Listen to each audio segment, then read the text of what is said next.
आकाशवाणी का ये ग्वालियर केंद्र है। प्रस्तुत है कोविड-19 जागरूकता पर आधारित हमारा ये विशेष कार्यक्रम मन में है विश्वास।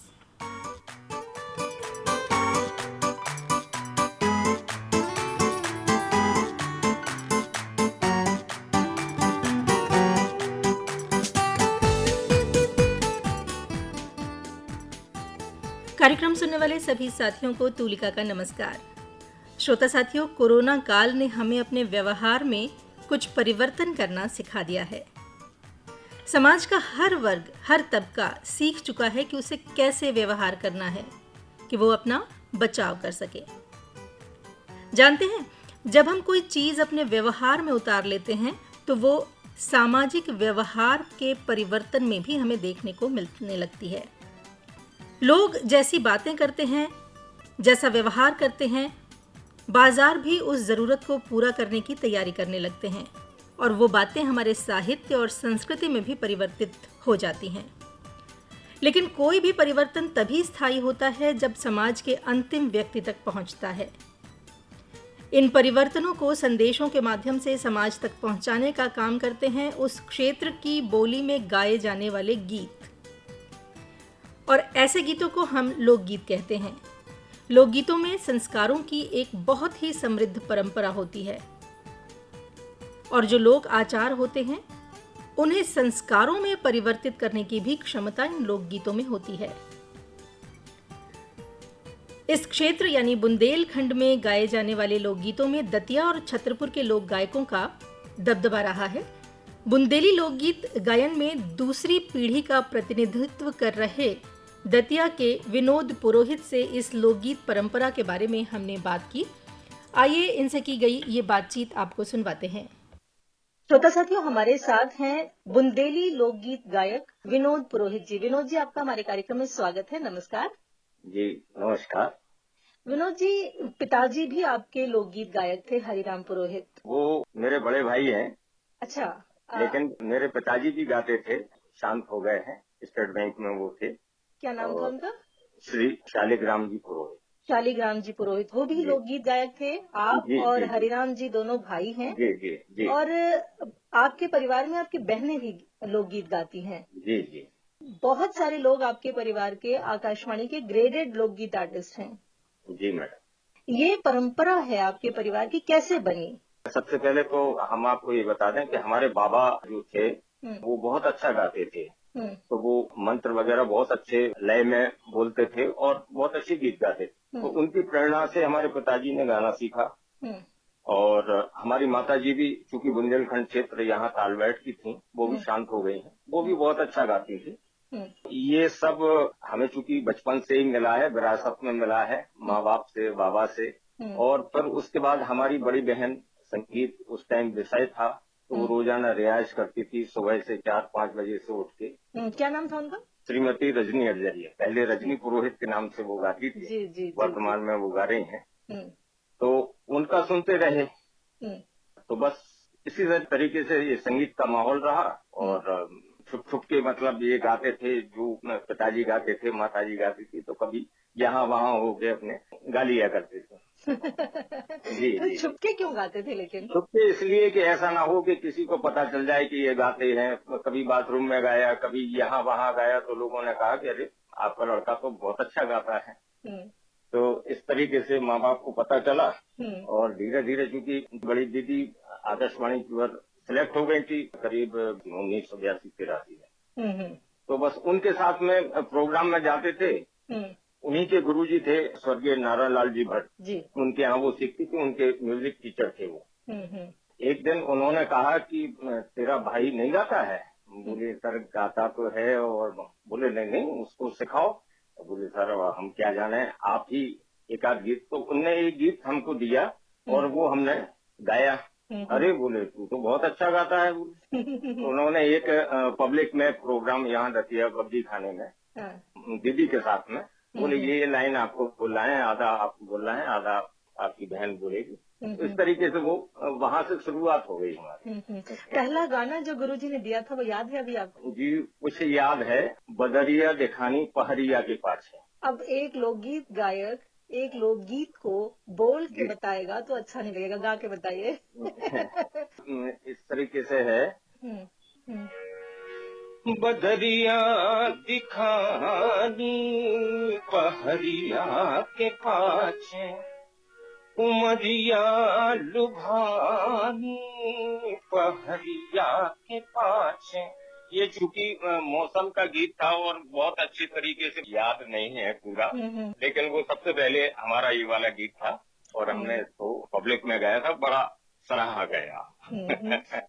तो इस सराहना ने विनोद पुरोहित को गायक बनाने की दिशा में थोड़ा सा धक्का जरूर दिया होगा। जी जी जी जी जी जी। फिर कैसे यात्रा बनी, आपने सीखना कब से शुरू किया? रेडियो पर सुनते थे, दीदी लोगों का सुनते थे, तो हम अपने आप वही गीत लिख के और गाना शुरू किया हमने।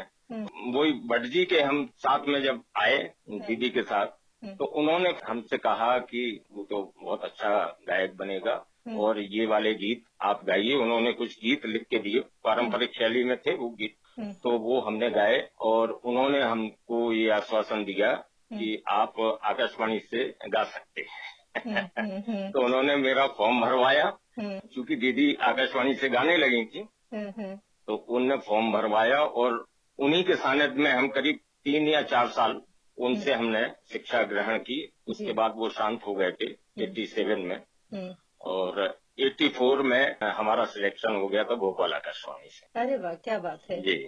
विनोद जी, लोकगीत जो होते हैं परंपरा से चलते रहते हैं, एक पीढ़ी से दूसरी पीढ़ी में, दूसरी पीढ़ी से तीसरी पीढ़ी में, और जो मान्यताएं समाज में प्रचलित होती हैं उन मान्यताओं पर वो लोकगीत गाए जाते हैं। लेकिन जैसे जैसे समाज बदलता है, विकास की दिशा में आगे बढ़ता है, तो कुछ नए लोकगीत भी जुड़ते जाते हैं।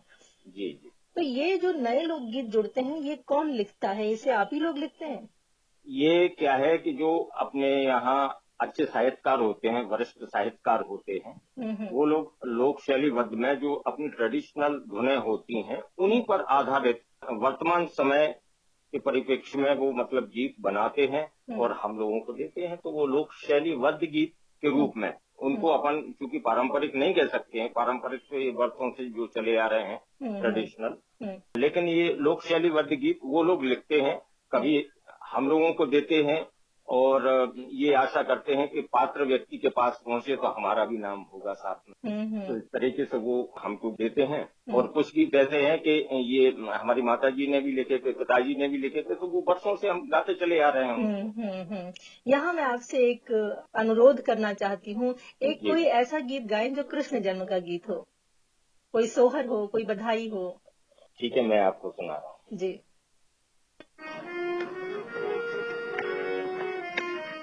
ब्रज में बजत बधाई, हाँ बजत बधाई, लाल हम सुनते आए। ब्रज में बजत बधाई, हाँ बजत बधाई, लाल हम सुन के आए। ब्रज में बजत बधाई,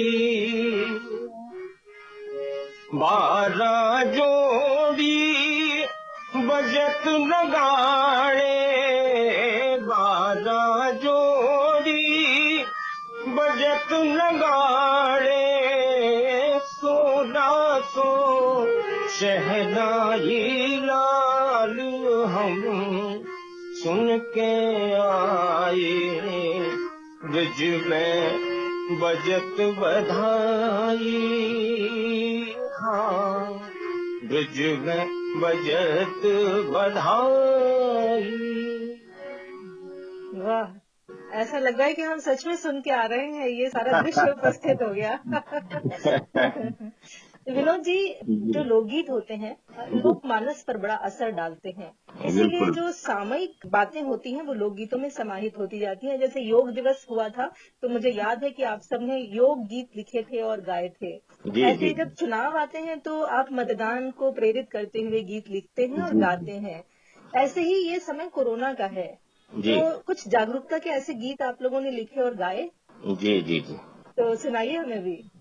यहाँ हमारे दतिया में है शैलेंद्र नारायण बुदौलिया जी। जी जी। उन्होंने लिखा था, क्योंकि अपनी ट्रेडिशनल गारी की धुन पर था, वो बुंदेली में है, और इसको दूरदर्शन भोपाल ने 21 अप्रैल को प्रसारित किया था। अरे वाह, क्या बात है। जी, तो उसका एक स्थायी एक अंतरा हम आपको सुनाते हैं। बिल्कुल जी। कि भैया मिलजुल के समय जो बिताओ ने, कोरोना काल को हराओ ने। भैया मिलजुल के समय जो बिताओ ने, कोरोना काल को हराओ ने। घर में रहो ने, घर बाहर नहीं जाओ ने, कोरोना काल को हराओ ने। 2 मीटर से करियो बात, 2 मीटर से करियो बात, काऊ से नहीं मिलियो हाथ, काऊ से नहीं मिलियो हाथ, जो तो छूरे से लग जात। अरे राम राम करके नाते सब निभाओ ने, कोरोना काल को हराओ ने। भैया मिलजुल के समय जो बिताओ ने, कोरोना काल को हराओ ने। क्या बात है, सारा संदेश लोकगीत के माध्यम से लोग तक पहुंच रहा है। जी जी जी। विनोद जी, बहुत प्रभावी आवाज है आपकी, बहुत रियाज है आपका, और लगातार आप तो कोशिश करते रहते हैं कि नई नई चीजों को लोकगीतों में शामिल किया जाए। जी जी जी। लोकगीतों की परंपरा को आगे भी बढ़ना चाहिए। अगली पीढ़ी में जब तक इसे हम नहीं डालेंगे तब तक इसे हम समृद्ध नहीं कर पाएंगे, या यूं कहें कि ये खत्म हो जाएंगी चीजें। तो कुछ शिष्यों को सिखा रहे हैं या अपने परिवार में इस तरह की परंपरा को आगे बढ़ाने का कोई प्रयास आप अपनी तरफ से कर रहे हैं?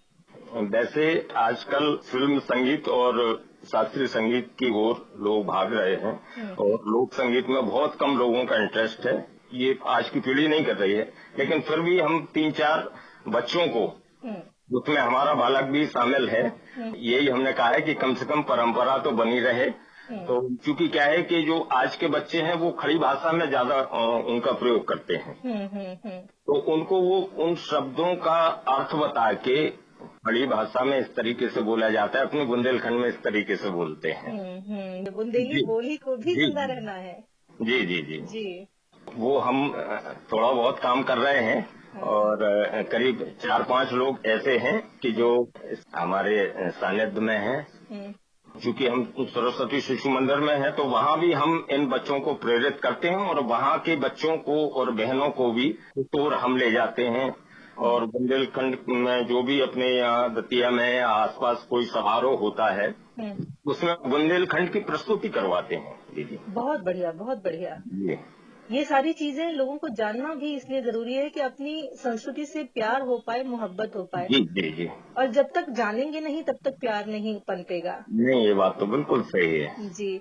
और दतिया और छतरपुर का जो इलाका है, ये बुंदेली गीतों के लिए बहुत समृद्ध माना जाता है। बहुत से लोग हैं जो अभी बुंदेली गीत गा रहे हैं, तो माहौल भी बहुत अच्छा है।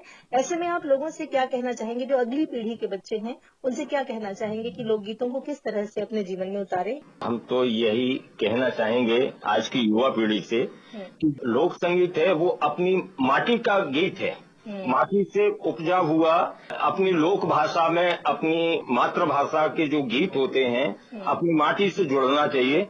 भले ही आप कितने आगे बढ़ जाए, लेकिन माटी से प्रेम होना चाहिए, अपनी मिट्टी से प्रेम होना चाहिए, अपनी संस्कृति से प्रेम होना चाहिए। यही हम लोगों से कहेंगे कि ज्यादा से ज्यादा इसमें आगे आए और इसका प्रचार प्रसार करें, तो इसमें आपका गांव, शहर, प्रदेश और देश सशक्त और समृद्ध बनेगा। जी। किसी भी क्षेत्र में रहने वाला व्यक्ति कहीं बाहर चला जाता है और फिर अपने क्षेत्र का जब लोकगीत सुनता है तो उसके मन में जो हूक उठती है ना, वही इन लोकगीतों की सफलता है जी, कि वो प्रेम अपनी मिट्टी से उपज जाता है। बहुत अच्छी बातें हुई विनोद जी, आपसे बहुत बहुत धन्यवाद है आपका। नमस्कार। नमस्कार। श्रोता साथियों, ये थे विनोद पुरोहित जो लोकगीत गायक हैं। हमारे सामाजिक आचार व्यवहार कब धीरे से हमारे लोकगीतों में बैठ जाते हैं, हम समझ भी नहीं पाते। पीढ़ी दर पीढ़ी गाए जाने वाले ये लोकगीत न सिर्फ सामाजिक परंपराओं को अपने अंदर समेटे रहते हैं, बल्कि रूढ़ियों के विरुद्ध गहरी चोट भी करते हैं। उल्लास ही नहीं, दुख में भी गाए जाते हैं। इन लोकगीतों की इस परंपरा को सहेजा जाना बेहद आवश्यक है और इस काम को करने की शुरुआत की है भिंड के बिहारी डिग्री कॉलेज की प्रोफेसर श्रीमती उमा शर्मा ने। उमा जी किस तरह इन लोकगीतों को सहेजने का काम कर रही हैं, इस बारे में हमने इनसे बात की। आइए आपको भी सुनवाते हैं। श्रोता साथियों, इस समय हमारे साथ हैं उमा शर्मा। आप बिहारी डिग्री कॉलेज भिंड में प्रोफेसर हैं और माखनलाल चतुर्वेदी यूनिवर्सिटी में इस समय ऑब्जर्वर का भी काम कर रही हैं। उमा जी, पहले तो आपका हमारे कार्यक्रम में स्वागत है। नमस्कार। जी नमस्कार। उमा जी, सवाल आपसे ये है कि ये जो पूरा लॉकडाउन का समय था, महाविद्यालय बंद थे, इस समय का उपयोग आपने कैसे किया? मैडम, हम लोग साहित्य से जुड़े हुए लोग हैं। साहित्य और संस्कृति को लेके चलते हैं, तो हमारे साहित्य की मूल भावना ही ये है कि हम हर चीज में सकारात्मकता को टटोलें। तो उसमें भी मैंने सकारात्मकता को देखा। जो मेरे पास समय था उसमें मैंने कोरोना से संबंधित गीत भी लिखा और जो अन्य रचनाएं थी उनको ज्यादा से ज्यादा अच्छा बनाने की, धार देने की कोशिश की। और मैं मूल रूप से मैडम, मेरा एक कार्य अधूरा था, लोकगीतों के लिए एक पुस्तक लिख रही हूँ, उसके लिए मैंने पूरा समय दिया। बहुत बढ़िया, बहुत बढ़िया। इस पुस्तक के ऊपर हम बाद में बात करेंगे। पहले बात करते हैं, जो आप रचनाएं लिखती हैं, कब से लिखना शुरू किया? ये आपके परिवार में कुछ ऐसा माहौल था क्या? ऐसा माहौल तो नहीं था। मेरे जो ससुर जी थे वो स्वतंत्रता संग्राम सेनानी थे, तो वो उद्बोधन दिया करते थे जाके। जी। और मेरे जो पिता थे वो एक भक्त कहिए, वो एक भजन गाया करते थे। तो मुझे गाने की प्रेरणा उनसे मिली और अपने ससुर जी से मुझे ये सीखने को मिला कि समाज में जो कार्य हो रहे हैं उनको किस तरह से अपन को देखना है और किस प्रकार से अपनी प्रतिक्रिया देनी है। देखिए, अभी तक तो हमें ये पता था कि आप सिर्फ लेखन करती हैं, लेकिन अभी आपने बात में बता दिया कि आपको गाने का भी शौक है। जी, मैं गाने का बहुत शौक रखती हूँ। तो अपनी रचनाएं जब सुनाती हैं तो गा के गेय में सुनाती हैं या पढ़ती हैं सिर्फ? मैं गेय में लिखती हूँ, गेय में सुनाती हूँ। तो हमारे श्रोताओं के लिए कुछ सुनाइए जो इधर बीच लिखा हो आपने कोरोना के समय में। मैंने कोरोना का गीत लिखा है जी। मैं सुनाती हूँ आपको। जी बिल्कुल। जे कोरोना ने गजब कर डारो लांगुरिया, गजब कर डारो लांगुरिया, सितम कर डारो लांगुरिया, जे कोरोना ने गजब कर डारो लांगुरिया।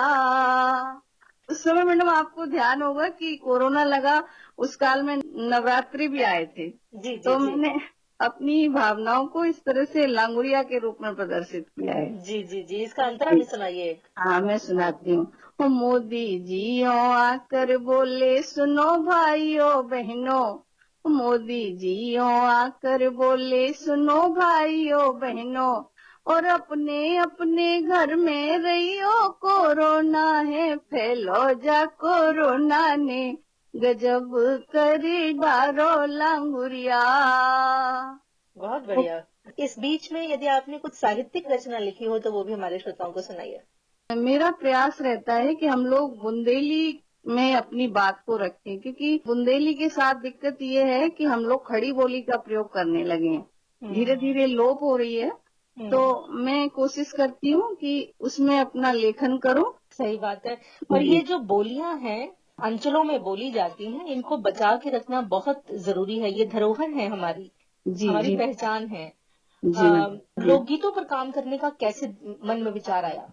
लोकगीतों से बचपन से जैसे कोई मोह पास में बंधा होता है ना, उस तरह से मैं बंधी हुई हूँ। मेरी पड़ोस में फैमिलियां थी ना, उनके यहाँ शादियां विवाह हुआ करते थे, तो हमारे यहाँ मम्मी लोग या दादी लोग जाती थी बुलाने में, पर मैं चुपचाप से उनके पीछे पीछे जाती थी और फिर वहाँ से पूरे के पूरे वो गाने सीख के फिर घर पे गाती थी। मुझे बहुत अच्छा लगता है, ढोलक की थाप हो, अपनों का साथ हो और मन की हर अभिव्यक्ति को व्यक्त करते हैं ये लोकगीत। बिल्कुल, हर अवसर पे गाए जाते हैं। जितने भी हमारे जीवन के संस्कार हैं उन पर लोकगीत बनाए गए हैं।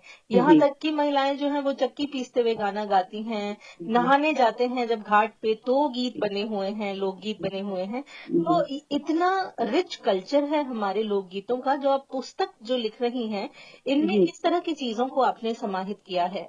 अपने यहाँ एक जो विवाह एक बहुत बड़ा संस्कार है, उसमें बहुत सारी मतलब अपने यहाँ ठिठोर के गीत हुआ करते थे।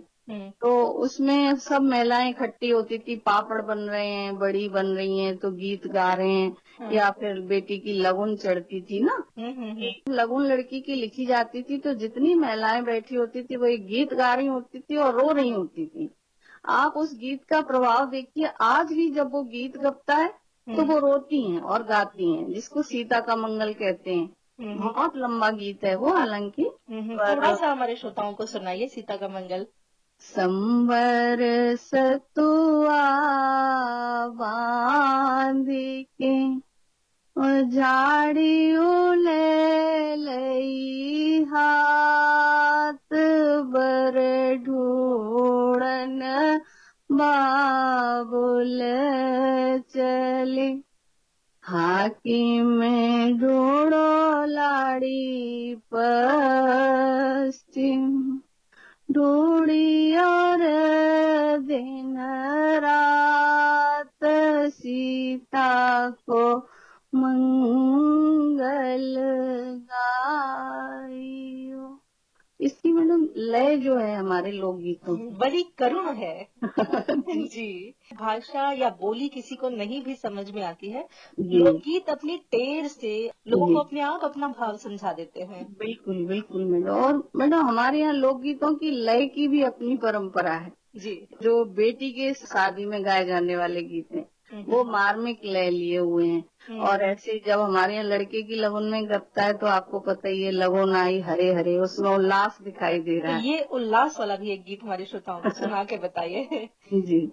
लगन आई हरे हरे, लगन आई मेरे अंगना, रघुनंदन फूले न समाए, लगन आई हरे हरे, लगन आई मेरे अंगना, रघुनंदन फूले न समाए, आजुल फूले बाबुल फूले फूलो सकल परिवार, आजुल फूले बाबुल फूले फूलो सकल परिवार, और रघुनंदन तो ऐसे फूले जैसे श्री भगवान, लगुन आई हरे हरे।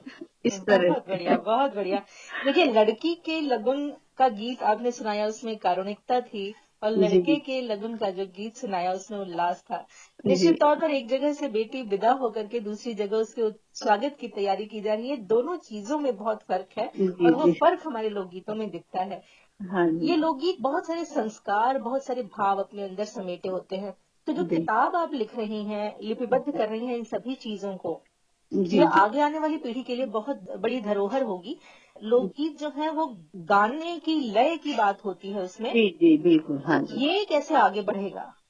चिंता का विषय है इस समय ये, क्योंकि एक तो आप भी जानती हैं कि मूल रूप से आज पढ़ने की प्रवृत्ति कम हो रही है।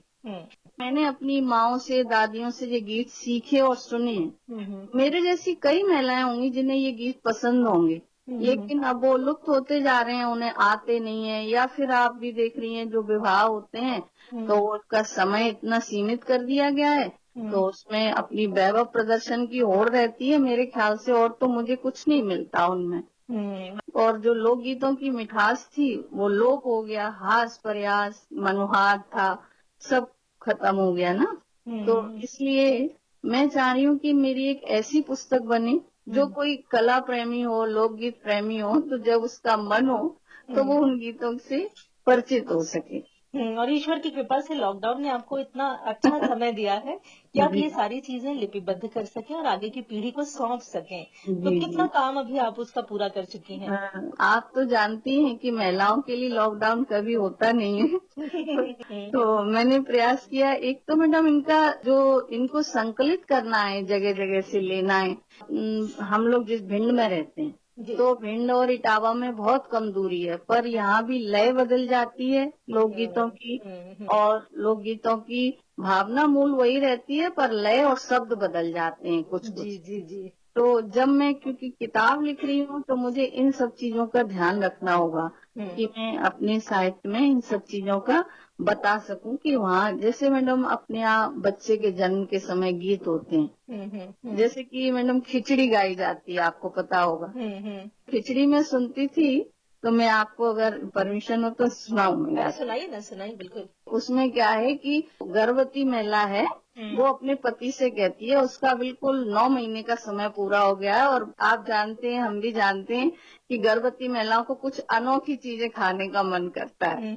तो वो कह रही है, पिया मोए खिचड़ी की साद सलोनी खिचड़ी, पिया मोए खिचड़ी की साद सलोनी खिचड़ी।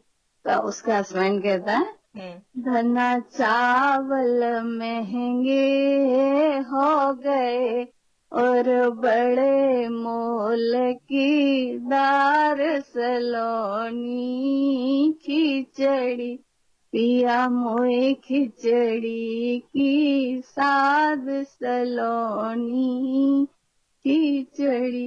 कितना प्रेम है इस लय में, कितना प्रेम, मोहब्बत है कितनी। इस गीत में मैडम आके जाके मतलब कि उनके फिर नंदोई जी आते हैं, वो कहते हैं कि ये खिचड़ी नहीं खिला रहे तो चलो हमारे गांव हम खिचड़ी खिलाएंगे। फिर वो चली जाती हैं। इस तरह से पूरी एक कथा है, हर गीत की एक पूरी कथा है। हम उम्मीद करते हैं कि आप अपने व्यस्तताओं में से थोड़ा सा समय निकालिए और पुस्तक को जल्दी पूरा कीजिए और फिर हम उस पुस्तक को खरीदें और पढ़ें, जिससे कि बहुत सारी दूसरी चीजें जो आपस की बातचीत में नहीं निकल पाती हैं वो सब हम तक पहुंच सकें।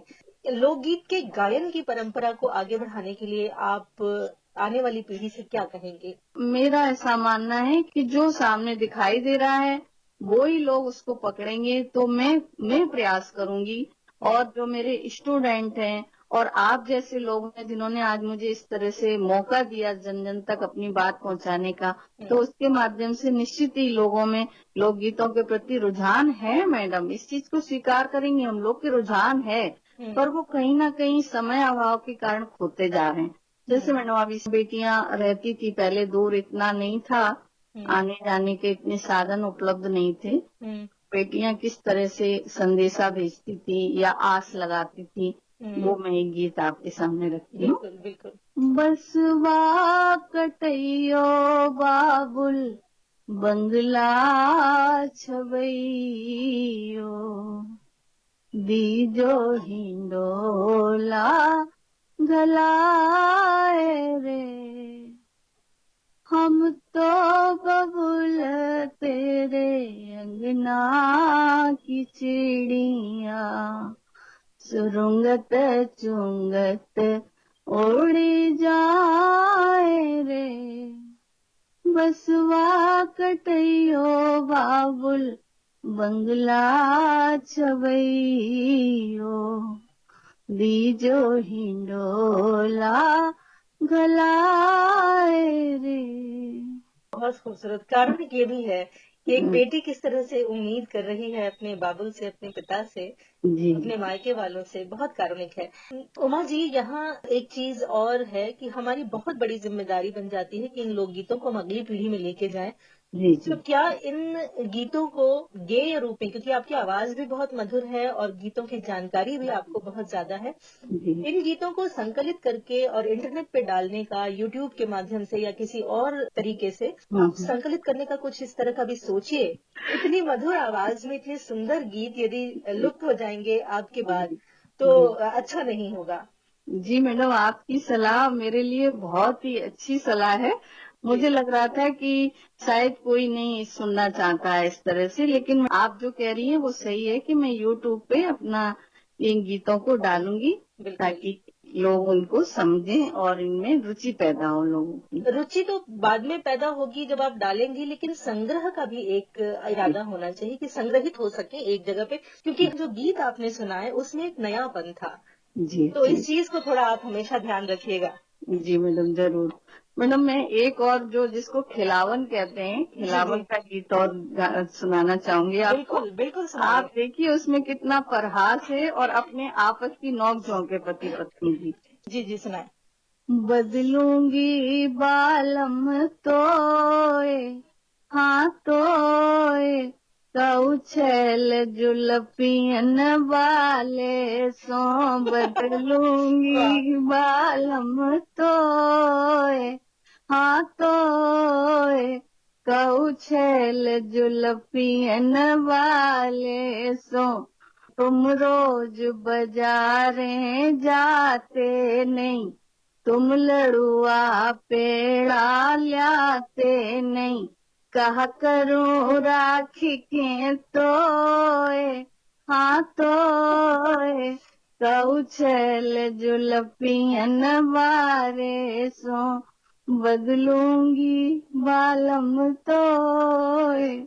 ये जो अलग अलग तरह की धुनें हैं जिन पर ये लोकगीत गाए जाते हैं, ये सारी चीजें संग्रहित हों और जी आप इस तरफ प्रयास करें। हम ईश्वर से दुआ करेंगे कि आपको समय मिले।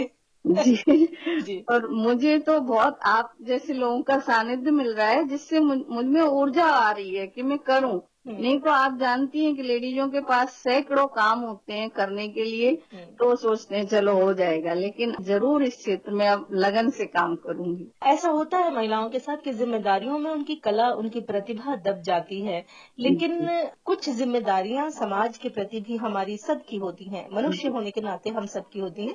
तो ये आप मान के चलिए कि ये आपकी सामाजिक जिम्मेदारी है। समाज से आपने सीखा है और समाज को देकर ही जाना है। जी जी यदि ये भाव मन में रहेगा तो अपने आप आपके काम होते रहेंगे। जी जी उमा जी, बहुत अच्छी बातें हुई आपसे, बहुत अच्छा लगा। धन्यवाद। आपका भी बहुत धन्यवाद। श्रोता साथियों, अब कार्यक्रम समाप्त करने की अपनी दोस्त तुलिका को इजाजत दीजिए। नमस्कार।